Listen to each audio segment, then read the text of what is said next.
Friends, हम अक्सर mutual fund को इन्वेस्टमेंट करने का ऑप्शन समझते हैं, पर बहुत कम लोगों को ये बात पता है कि हम म्यूचुअल फंड के जरिए इन्वेस्टमेंट के साथ साथ टैक्स सेविंग भी कर सकते हैं। और टैक्स सेविंग करने वाले म्यूचुअल फंड को हम ELSS यानी कि इक्विटी लिंक्ड सेविंग स्कीम कहते हैं। तो आज हम जानेंगे ELSS म्यूचुअल फंड के बारे में। ये क्या होते हैं, ये कैसे काम करते हैं और हम इनके द्वारा कैसे टैक्स सेव कर सकते हैं। तो आप इस वीडियो को ध्यान से आखिर तक पूरा जरूर देखें ताकि ELSS फंड के बारे में आपको पूरी तरह से जानकारी हो जाए। साथियों, इसी तरह के ज्ञानवर्धक वीडियो देखने के लिए मेरे YouTube चैनल को लाइक करें और सब्सक्राइब करें, और हाँ, अपने दोस्तों के साथ शेयर भी करें। दोस्तों, हम जानते हैं कि हमें अपनी इनकम पर टैक्स देना होता है, और जैसे जैसे हमारी इनकम बढ़ती है हमारा टैक्स भी बढ़ जाता है। लेकिन कानूनी तरीके से आप अपना इनकम टैक्स कुछ हद तक बचा भी सकते हैं। इसी में एक तरीका है इनकम टैक्स के सेक्शन 80C का। तो अगर हम 1.5 लाख रुपए तक की रकम किसी भी म्यूचुअल फंड की ELSS स्कीम में डालते हैं तो हमारी टैक्सेबल इनकम इस अमाउंट के बराबर कम हो जाती है। माना इस समय आपकी टैक्सेबल इनकम 20 लाख रुपए है और आपने 1.5 लाख रुपए ELSS म्यूचुअल फंड में इन्वेस्ट कर दिए, तो आपकी टैक्सेबल इनकम 17,50,000 रुपए रह जाएगी। यानी कि आपको 17,50,000 रुपए की रकम पर ही टैक्स देना होगा, ना कि 20 लाख की रकम पर। तो फ्रेंड्स, टैक्स बेनिफिट के साथ साथ आपको यहाँ पर एक बेनिफिट और भी मिलता है। वही है कि आपकी सारी इन्वेस्टमेंट यहाँ पर स्टॉक मार्केट में, इक्विटीज में इन्वेस्ट होती हैं। यानी कि यहाँ पर आपको टैक्स सेविंग के साथ साथ लॉन्ग टर्म में अच्छे रिटर्न भी मिल जाते हैं। अब अच्छे रिटर्न मिल जाते हैं, ये बात मैं इसलिए कह रहा हूं क्योंकि हम ELSS म्यूचुअल फंड की पास्ट परफॉर्मेंस की बात कर रहे हैं।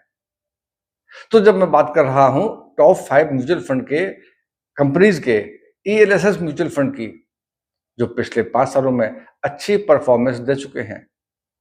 इन ELSS म्यूचुअल फंड के जब मैंने पिछले 5 साल का एवरेज रिटर्न निकाला तो ये एवरेज रिटर्न निकल कर आया है 23.1% कंपाउंडिंग ईयरली का, जो कि बहुत अच्छे रिटर्न्स हैं।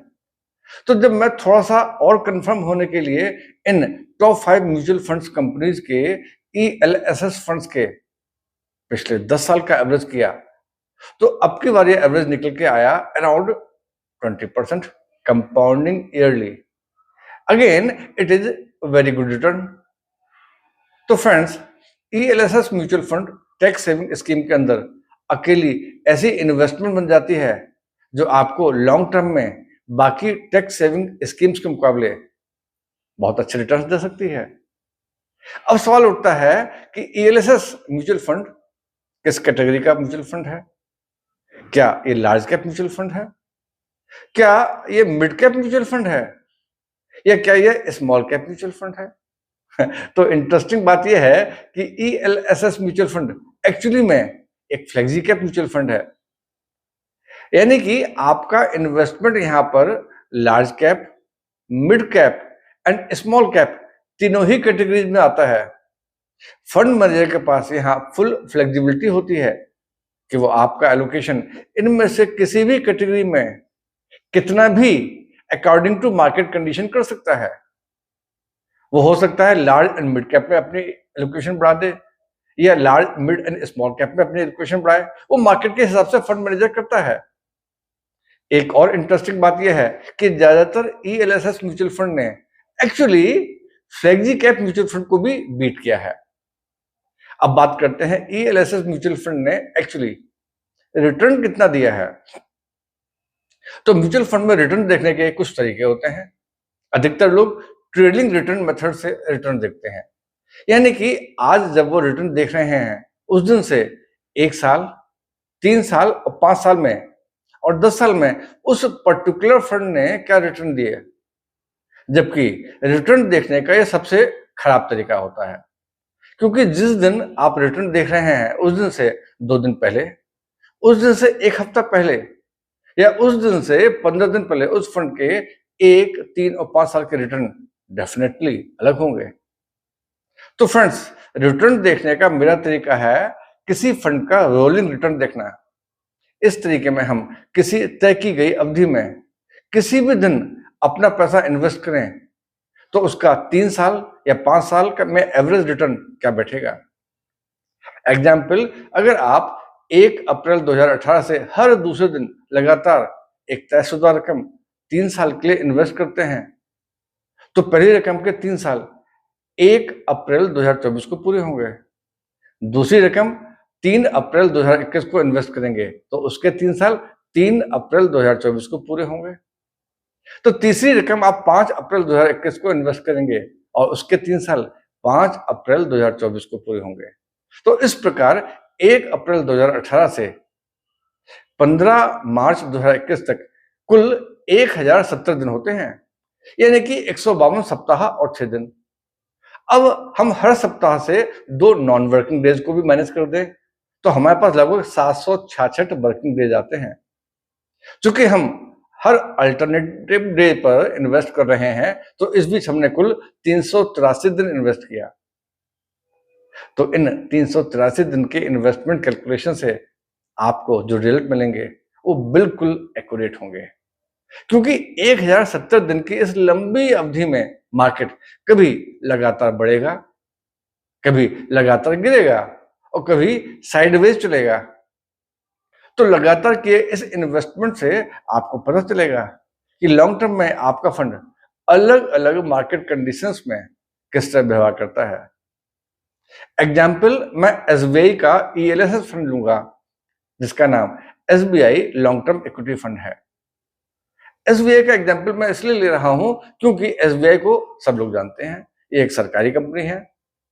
लेकिन इसका यह मतलब नहीं कि एसबीआई ईएलएसएस के अपनी कैटेगरी में सबसे अच्छे रिटर्न है, इसका ये बिल्कुल मतलब नहीं है। तो इसमें अगर आपने 1 अप्रैल 2018 को इन्वेस्ट करना शुरू किया और 15 मार्च 2021 तक हर दूसरे दिन 3 साल के लिए इन्वेस्ट किया होता तो इतने लंबे चौड़े डाटा से क्या बातें निकल के आती हैं, आइए देखते हैं। Number 1, SBI long term equity fund का इस बीच 3 साल का एवरेज रिटर्न 19.76% कंपाउंडिंग ईयरली का है। Number 2, SBI long term equity fund का इस बीच 3 साल का मैक्सिमम रिटर्न 34.85% कंपाउंडिंग ईयरली का है। Number 3, SBI long term equity fund का इस बीच 3 साल का मिनिमम रिटर्न 7.68% कंपाउंडिंग ईयरली का है, यानी कि बैंक एफडी से ज्यादा। Number 4, SBI long term equity fund ने इस बीच 3 साल में कभी भी नेगेटिव रिटर्न नहीं दिया। Number 5, SBI long term equity fund ने इस बीच 3 साल में केवल 0.68% बार 0 से 8% के बीच रिटर्न्स दिए हैं, यानी कि 1000 बार इन्वेस्ट करने पर केवल 7 बार आपका रिटर्न 8% से कम आया है। Number 6, SBI long term equity fund ने इस बीच 3 साल में केवल 6.30% बार 8 से 12% के बीच में कंपाउंडिंग ईयरली रिटर्न दिया है। Number 7, SBI long term equity fund ने इस बीच 3 साल में पूरे 52% बार 12 से 20% के रिटर्न दिए हैं, 12 से 20% के कंपाउंडिंग ईयरली रिटर्न दिए हैं। Number 8, SBI long term equity fund ने इस बीच 3 साल में जबरदस्त 40.96% बार 20% के कंपाउंडिंग ईयरली रिटर्न से ज्यादा दिए हैं।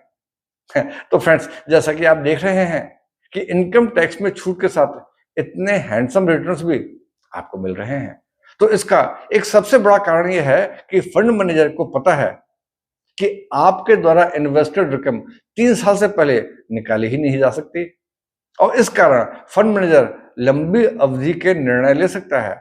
फ्रेंड्स, ईएलएसएस में इस तरह के जबरदस्त रिटर्न्स वाले तमाम फंड्स हैं। आपको अपने म्यूचुअल फंड डिस्ट्रीब्यूटर के साथ बैठकर एक अच्छे फंड्स का सिलेक्शन करना है जो आपको इनकम टैक्स में छूट के साथ हैंडसम रिटर्न भी दे पाए। Thank you friends.